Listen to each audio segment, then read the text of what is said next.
રાજ્યમાં ટેકાના ભાવે મગફળી ખરીદી માટે નોંધણી કરવામાં આવી અને એક જ દિવસમાં 1,60,000 ખેડૂતોએ નોંધણી કરાવી છે। 2 દિવસમાં કુલ 1,75,000 ખેડૂતોએ નોંધણી કરાવી। રજીસ્ટ્રેશન પ્રક્રિયા જે વિલંબમાં ચાલી રહી હતી, સર્વર ડાઉન હતું, તે પ્રક્રિયા હવે પૂર્વવત થતાં ખેડૂતોએ નોંધણી કરાવી છે। મગ, અડદ, સોયાબીન માટે પણ રજીસ્ટ્રેશન પ્રક્રિયા ચાલુ છે।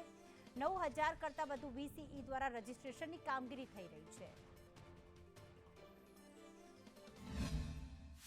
તારીખના દિવસે એક સાથે ખેડૂતોનો મોટા પ્રમાણમાં નોંધણી માટે ધસારો થતા સર્વરો ડાઉન થઈ જતા પહેલા દિવસની કાર્યવાહીમાં મોટાભાગે વિક્ષેપ પડ્યો હતો।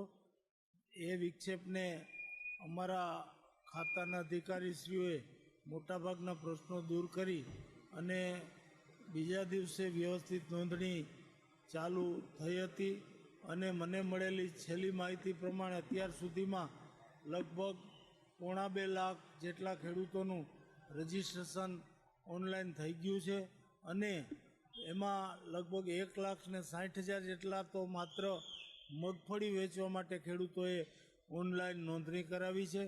ગયા વર્ષે ગુજરાતમાં 4500 જેટલા VCE મારફત નોંધણી થતી, આ વખતે એનાથી ડબલ એટલે કે 9,000 જેટલા VCO મારફત આ નોંધણી કરવામાં આવે છે।